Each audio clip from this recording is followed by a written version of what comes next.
Merveilleux amour, amour de Dieu pour moi. Merveilleux amour de Jésus sur la croix. Vaste autant que les océans, profond plus que les mers. Oh, plus haut que l'azur des cieux, est son amour. Bonjour chers frères et sœurs en Jésus-Christ. Je vous propose de lire avec moi dans l'évangile de Matthieu, chapitre 7, à partir du verset 13 au verset 23. Et je rappelle que j'utilise la version Darby qui est plus proche de l'original. Disons. Entrez par la porte étroite, car large est la porte et spacieux le chemin qui mène à la perdition. Et nombreux sont ceux qui entrent par elle, car étroite est la porte et resserré le chemin qui mène à la vie. Et peu nombreux sont ceux qui le trouvent. Or, soyez en garde contre les faux prophètes qui viennent à vous en habit de brebis, mais qui au-dedans sont des loups ravisseurs. Vous les reconnaîtrez à leurs fruits. Cueille-t-on du raisin sur des épines ou des figues sur des chardons?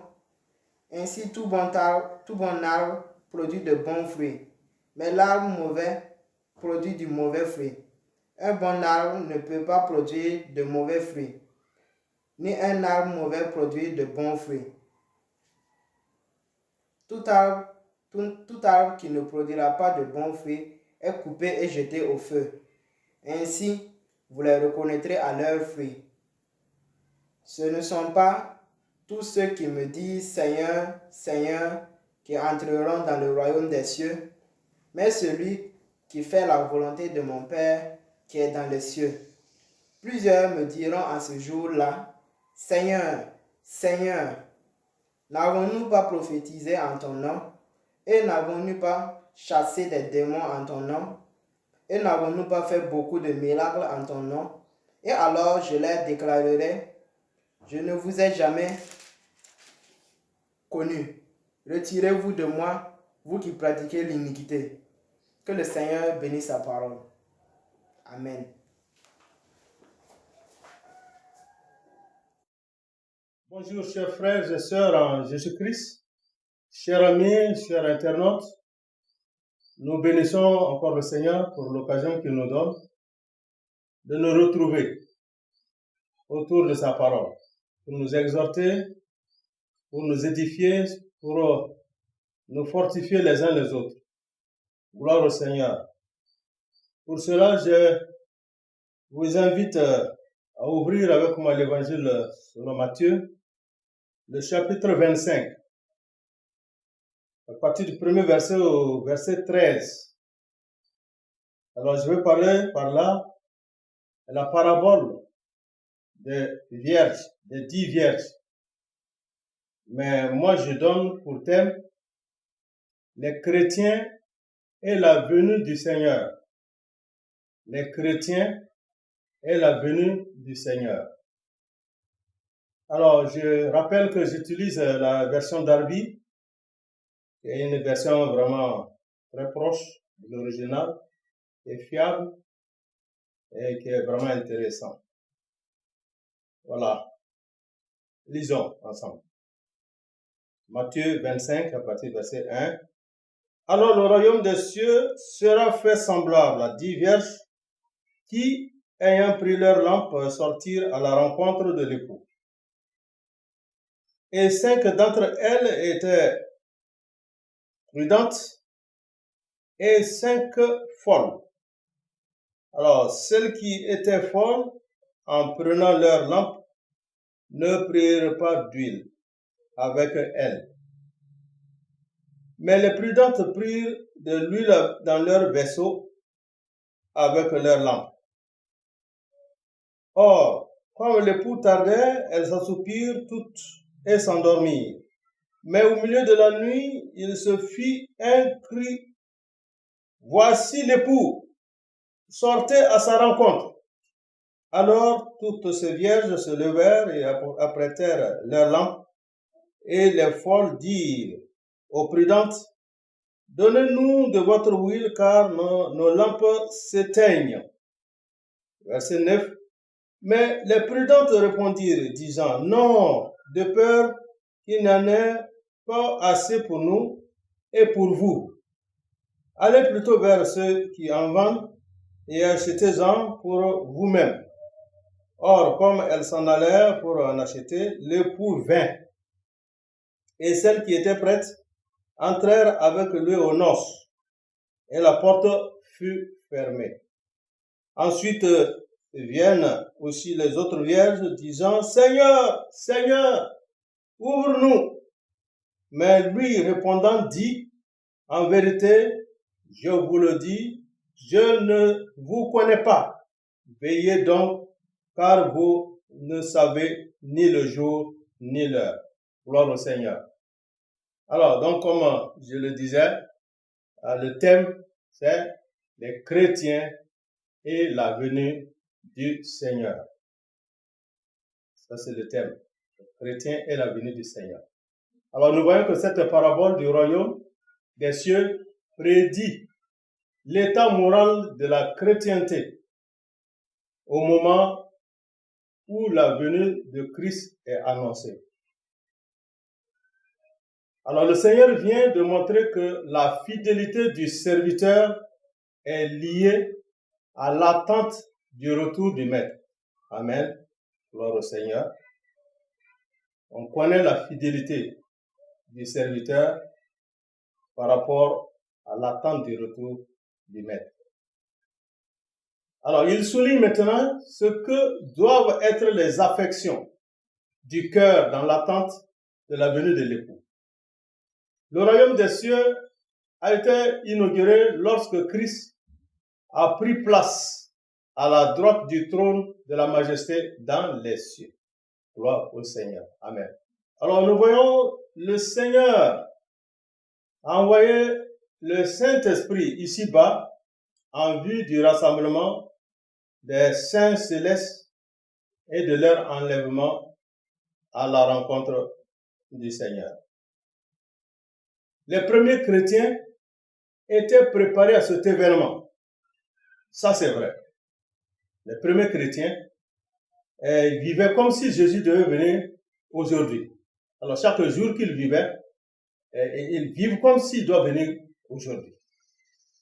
Et nous voyons aussi les Thessaloniciens, de même que les Thessaloniciens, qui sont sortis du paganisme depuis peu. Ils servaient le Dieu vivant et attendaient des cieux son Fils. Et là, nous voyons dans 1 Thessaloniciens 1, à partir du verset 9.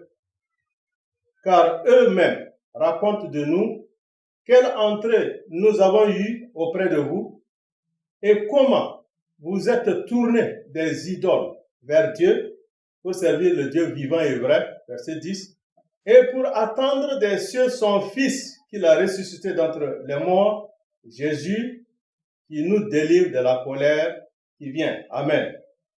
Vous voyez, les Thessaloniciens aussi, ils étaient dans cette attente pressante. Oui. Alors, parlons maintenant du caractère des vierges. Vous voyez, le Seigneur fait allusion à une coutume orientale de l'époque. Une coutume orientale de l'époque. Lors d'un mariage, les noces étaient célébrées dans la fraîcheur de la nuit. L'époux s'avançait vers la salle de festin, escorté par des jeunes filles qui éclairaient son chemin et lui formaient un cortège d'honneur. Alors, cette figure de l'époux évoque la tendresse des relations entre Christ et les siens. Amen. Et maintenant, les jeunes filles vierges symbolisent la pureté de la conduite et des affections des croyants qui portent honneur à Christ. Ça, nous comprenons que ce que symbolisent les vierges, c'est la pureté de la conduite et des affections des croyants qui portent honneur à Jésus-Christ. Alors, les vierges ont pris leur lampe à huile. Alors, ces flambeaux sont l'image de la profession chrétienne. Elle, c'est-à-dire la profession chrétienne, englobe tous ceux qui se disent chrétiens. Donc, les lampes n'ont aucune utilité si elles ne sont pas alimentées d'huile. Ça, c'est vrai. Une lampe sans huile, ça n'a aucune importance. Seules les vierges prudentes en avaient fait provision. Les autres, appelées folles ou insensées, n'en avaient pas. L'huile, en nous lisant la parole de Dieu, elle est la figure du Saint-Esprit qui habite dans le croyant. Amen. Gloire au Seigneur. Alors, ceux-ci, ça veut dire les croyants, ont cru au Seigneur Jésus, le Fils de Dieu, et ils sont scellés du Saint-Esprit. Éphésiens 1, verset 13 nous le dit, lisons, « En qui vous aussi, vous avez espéré, ayant entendu la parole de la vérité, l'évangile de votre salut, auquel aussi, ayant cru, vous avez été scellés du Saint-Esprit de la promesse, qui est les arts de notre héritage, pour la rédemption de la possession acquise à la louange de sa gloire. » Ils, c'est-à-dire les vrais croyants, ont reconnu pour eux-mêmes la valeur de son sacrifice à la croix. Ils ont été lavés de leurs péchés dans son sang. Amen. Donc, les vrais croyants sont scellés vraiment du Saint-Esprit. Gloire au Seigneur. Alléluia. Alors, par contre, ceux qui portent des lampes sans huile ne sont pas régénérés. Telle est la différence entre les vierges sages et les vierges folles. Les vierges folles n'avaient pas la vie, n'avaient que l'apparence extérieure, qui, pour toutes sortes de raisons, elles se sont jointes aux croyants. Ça, c'est ce que expliquent les vierges folles. Pour quelques raisons, pour quelques sortes de raisons, elles se sont joints aux croyants. Donc, ils n'avaient pas l'Esprit de Dieu, ils n'avaient pas la vie de Dieu. Mais sans connaître réellement, parlant toujours des vierges folles, sans connaître réellement ce que c'est que d'avoir la vie de Dieu, ça ils ne savent pas. Ce que c'est que d'avoir un sauveur personnel, elles ne réalisent pas ça. Ce que c'est que d'être venu au pied de la croix, ça non plus. Au pied de la croix, reconnaissant que l'on est un pécheur, que l'on est coupable et par conséquent, ils sont condamnés et que Dieu nous offre son Fils qui est mort pour nous sur la croix, qui a été notre substitut et placé sous l'aspersion de son sang, car le sang de Jésus-Christ nous purifie de tout péché. Alors nous voyons passer de la mort à la vie. Nous ne venons plus en jugement et nous pouvons nous dire l'un à l'autre, comme 1 Jean 3 le dit, 1 Jean 3, 1, voyez de quel amour le Père nous a fait don, que nous soyons appelés enfants de Dieu. C'est pourquoi le monde ne nous connaît pas, parce qu'il ne l'a pas connu. Vous voyez? Donc, les vierges folles ne connaissent pas tout ça. Mais dans ce milieu, c'est-à-dire tout l'ensemble, nous le répétons, beaucoup de personnes au commencement et encore aujourd'hui se contentent d'une forme extérieure, de quelques rites religieux à la naissance et le baptême. On les baptise quand ils sont bébés et ils se contentent de cela. Et quelques autres participations religieuses, oui, quelques autres participations religieuses, et l'on s'en va ainsi et se tranquillisant la conscience. Voilà une forme extérieure. Même chose que ce qu'on remarque sur Judas Iscariote, il n'était vraiment qu'un suiviste. Il n'avait pas la vie. C'est un traître, c'est un voleur. Il a suivi le Seigneur par souci de posséder. d'acquérir de l'argent. Et maintenant, nous avons vu comment a été sa fin. Amen. Gloire au Seigneur. Alors, parlons maintenant de minuit. Chez les Juifs, il y a 4 veilles pendant la nuit. De 6 heures du soir à 6 heures du matin. Alors, leur manière de compter, c'est de 6 heures du soir à 6 heures du soir au lendemain. Ça, c'est un jour pour eux. Ils ne comptent pas les jours comme nous. Alors, la première veille de 6 heures du soir à 9 heures du soir, la deuxième veille de 9 heures du soir à minuit, la troisième veille de minuit à 3 heures, c'est-à-dire au chant du coq, et enfin, de 3 heures du matin au chant du coq à 6 heures du matin. Il y en a 4 veilles de 3 heures chacune. Amen. Alors, on peut dire que toute la période de l'histoire de l'Église se situe sur ces 4 veilles sur la nuit. Puisque nous sommes dans la nuit de ce mois. Amen. Alors, donc, nous comprenons que nous sommes dans la nuit de ce mois. Alors, comme si vraiment l'époux tardait. L'époux ne tarde jamais. Pierre nous le dira, ne tarde jamais. Pierre 2 Pierre 3, verset 9. Le Seigneur ne tarde pas pour ce qui concerne la promesse, comme quelques-uns estiment qu'il y a du retardement. Mais il est patient envers vous, ne voulant pas qu'aucun périsse, mais que tous viennent à la repentance.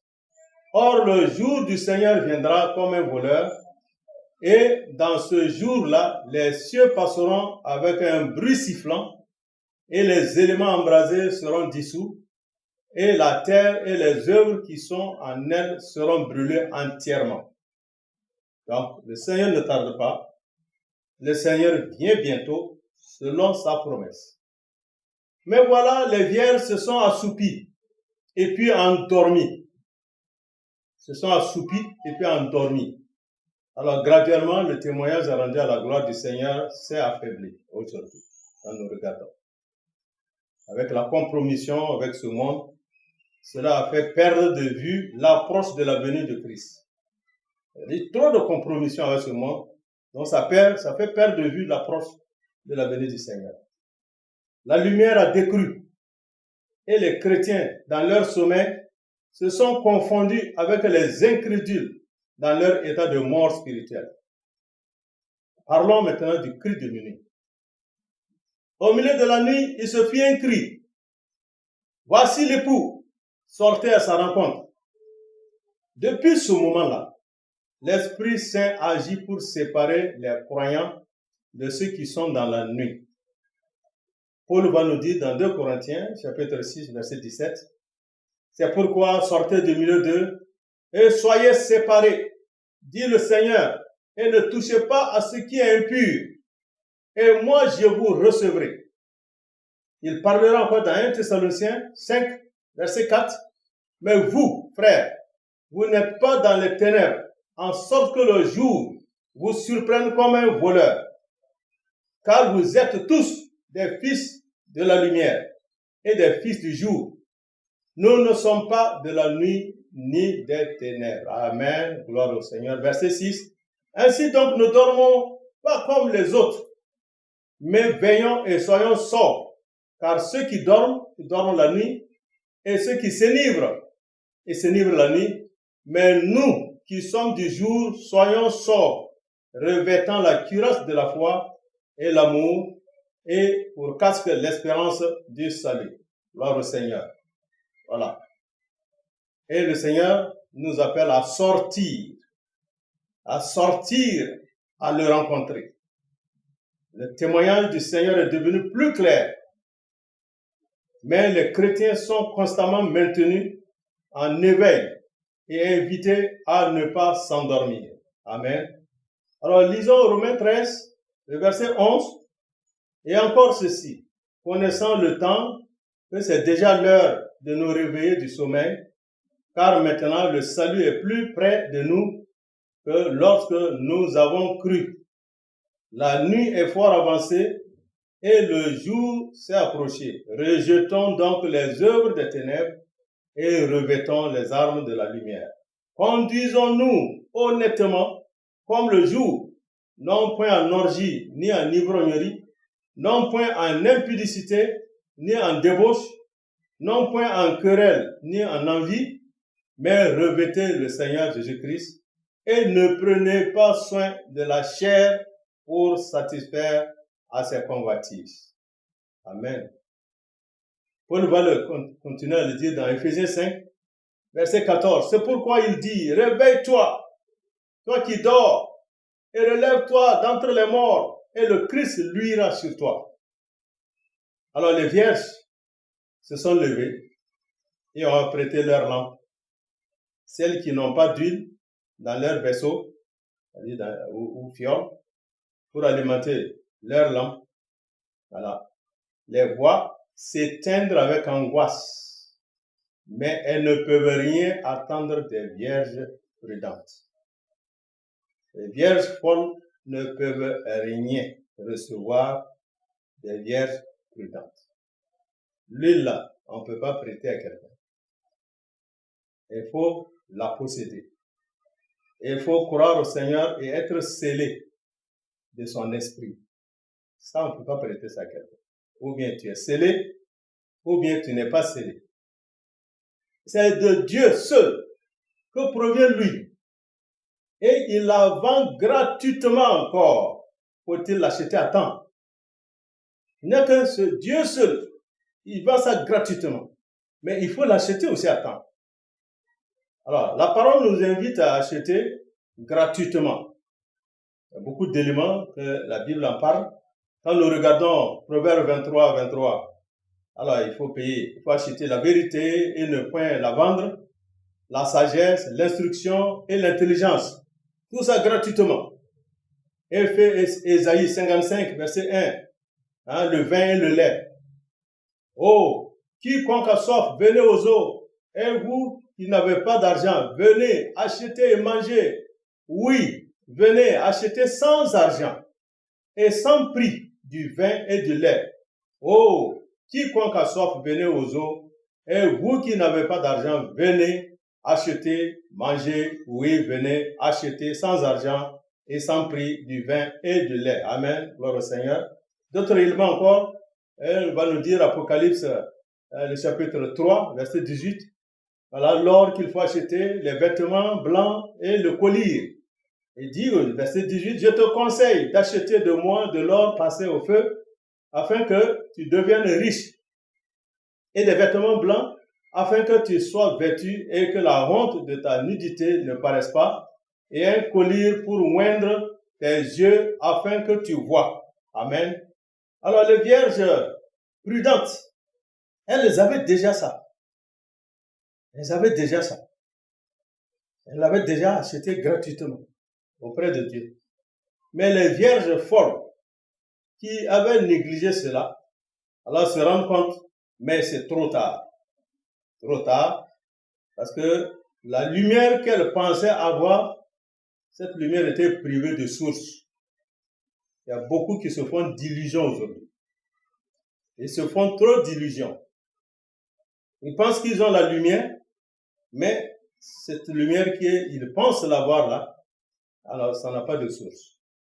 Alors parlons maintenant de l'entrée aux noces. Le Seigneur vient. Ah, il connaît ceux qui sont siens. Nous le dit Paul dans 2 Timothée 2, 19. Toutefois, le solide fondement de Dieu demeure, ayant ce sceau. Le Seigneur connaît ceux qui sont siens et qu'il se retire de l'iniquité quiconque prononce le nom du Seigneur. Ceux qui ont de l'huile pour tenir la lampe allumée. Ça c'est le Seigneur qui les connaît, sont à eux. Il fera lui-même la séparation entre les vierges prudentes et les folles, comme entre le froment et l'ivraie. Nous avons ça dans Matthieu 13, 30. Il dit là-bas, laissez-les croître tous deux ensemble jusqu'à la moisson. Et au temps de la moisson, je dirai aux moissonneurs, cueillez premièrement l'ivraie et liez-la en bottes pour la brûler. Mais assemblez le froment dans mon grenier. Amen. C'est la même chose que les bons et les mauvais poissons. Dans Matthieu 13, 48. Et quand elle fut pleine, ils la tirèrent sur le rivage. Et s'asseyant, ils mirent ensemble les bons dans les vaisseaux et ils jetèrent dehors les mauvais. Il en sera de même à la consommation du siècle. Les anges sortiront et sépareront les méchants du milieu des justes et les jetteront dans la fournaise de feu. Là seront les pleurs et les grincements de dents. Amen. C'est ça le Seigneur qui fait le tri. Il connaît ceux qui sont siens. Nous voyons dans les pays beaucoup évangélisés, l'inquiétude croît devant le triste état de la société et la montée irrémédiable de l'iniquité. Ça, c'est vraiment dommage. Ouais, c'est inquiétant. Alors, la question maintenant qu'on se pose, ou bien tu dois te poser aussi, ou bien je te pose. Amen. Mais qui cherche à acheter l'huile à temps? Qui cherche? Tu vas chercher à acheter l'huile à temps? Alors, qui désire entrer par la porte étroite? Puisque le Seigneur nous invite à entrer par la porte étroite. Parce que large est le chemin, spacieux le chemin, mais ça mène à la mort, à la perdition. Mais le chemin étroit, la porte étroite, c'est ça qui amène à la vie éternelle. Cependant, l'évangile reste en tout lieu une bonne nouvelle et il convie au festin des noces. C'est aujourd'hui qu'il faut croire. Demain, la porte sera fermée. Comme le fut celle de l'arche devant les insouciants au jour du déluge, au temps de Noé. Voilà. Dieu a fermé la porte. Nous lisons ça dans Genèse 7, verset 16. Et ce qui entra mâle et femelle, de toute chair, comme Dieu le lui avait commandé. Et l'Éternel ferma l'arche sur lui. Vous voyez? C'est Dieu même qui a fermé la porte sur Noé. Donc, personne d'autre ne peut ouvrir. Noé n'a pas cette volonté, il n'a pas cette capacité d'ouvrir pour faire entrer qui que ce soit. Bien-aimés frères et sœurs, en Jésus-Christ, chers amis, chers internautes, personne ne peut faire ça. C'est Dieu seul qui peut. Si tu laisses la porte se fermer, c'est fini, on ne peut pas ouvrir derrière toi. Alors, ce n'est pas la mort ici qui fixe le destin éternel, mais bien la venue de Jésus-Christ. Personne n'en connaît le jour ni l'heure. Amen. Le croyant fidèle, il veille et attend. L'incrédule dort, mais il sera laissé ce jour-là. Le chemin de la vie ne lui sera plus jamais offert. Le Seigneur ne connaît que ceux qui n'auront pas pris son nom en vain. Les autres se trouveront derrière une porte fermée et seront éternellement voués aux ténèbres de dehors. Cette parabole est une similitude future du royaume des cieux. Vous voyez, c'est ça que je parlais plus haut, le chrétien et la venue du Seigneur. Les vierges folles ne sont pas de réels chrétiens. Parce que même le chrétien le plus faible, comme le plus fort, a de l'huile. L'apôtre Jean le dit, non pas aux pères, ni aux jeunes gens, mais aux petits enfants. Il dit que le plus faible d'entre eux a l'onction de la part du Saint. 1 Jean 2, à partir du verset 18, il dit petits enfants. Et on vient au verset 20. Et vous, ça veut dire les petits enfants, vous avez l'onction de la part du Saint. Et vous connaissez toutes choses. Alors, ceux qui n'ont pas l'huile ne peuvent pas être chrétiens au sens réel, complet et divin de ce nom-là. Ça, c'est sûr. ne peux pas vraiment être chrétien si tu n'as pas l'onction du Seigneur. Alors nous voyons que le cœur de ces vierges folles est vraiment étranger à la grâce du Seigneur. Alors si vous avez Christ, et si vous connaissez le sang d'aspersion, si vous vous reposez sur un sauveur crucifié et ressuscité, vous avez sûrement de l'huile dans vos vaisseaux. Alors la folie des vierges folles consistait dans une carence bien plus profonde. Ça, c'est très profond. La vie religieuse de ces vierges folles était superficielle. Non pas nécessairement hypocrite, mais bercée d'illusions. C'était de l'illusion. Ignorant Dieu et sa grâce. N'ayant pas, donc, l'Esprit de Christ, elle ne faisait pas partie des siens. Nous le dit au Romains 8, verset 9. Or, vous n'êtes pas dans la chair, mais dans l'Esprit.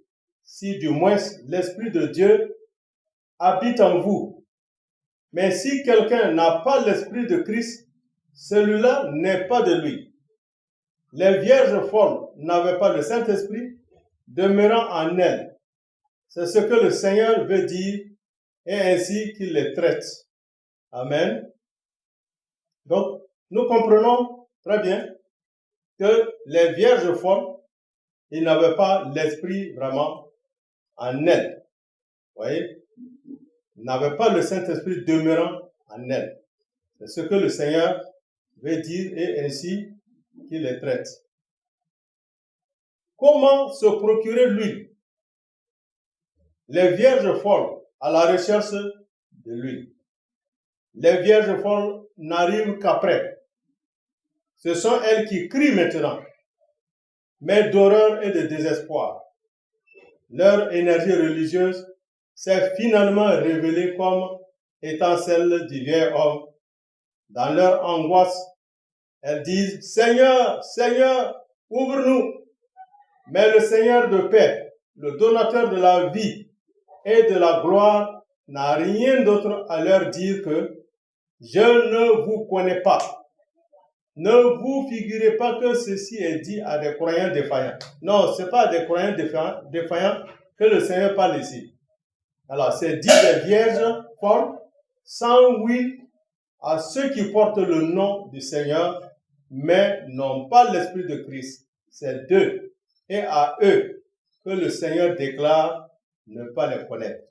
Gloire au Seigneur. C'est pourquoi, veillez, dit-il, car vous ne savez ni le jour ni l'heure. Amen. Chers amis, chers frères et sœurs, chers internautes, tous ceux qui nous suivent sur l'Internet, ceux qui sont également dans l'Assemblée, que le Seigneur vous bénisse, que le Seigneur vous garde. Oui, nous avons besoin d'être prêts en ces temps qui sont vraiment difficiles, en ces temps qui sont vraiment très subtils.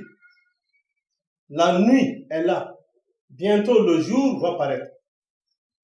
Soyons réveillés. Soyons debout. Réveillons-nous du milieu des morts. Réveillons-nous. Prenons position pour Jésus et il nous gardera. Voilà, bien-aimés, frères et sœurs, nous voulons prier pour les uns pour les autres.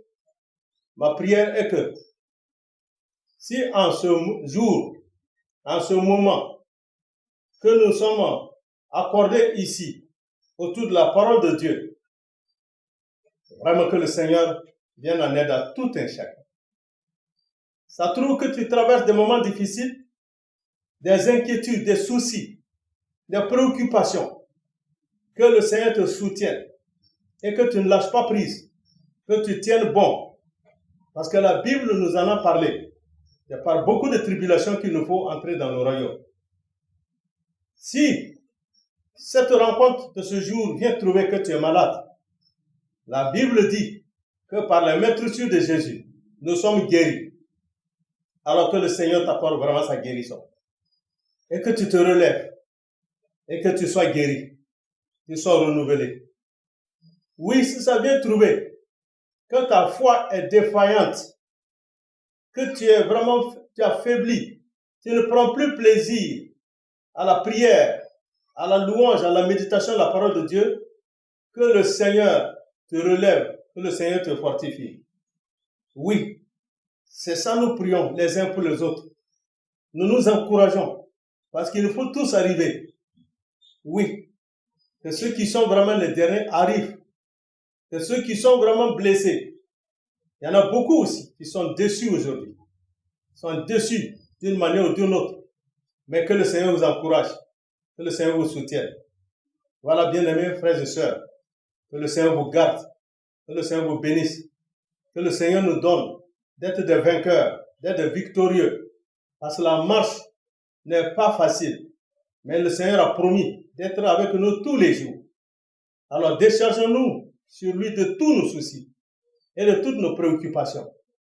Et nous allons voir la victoire. Que le Seigneur te relève, toi qui es vraiment affaibli.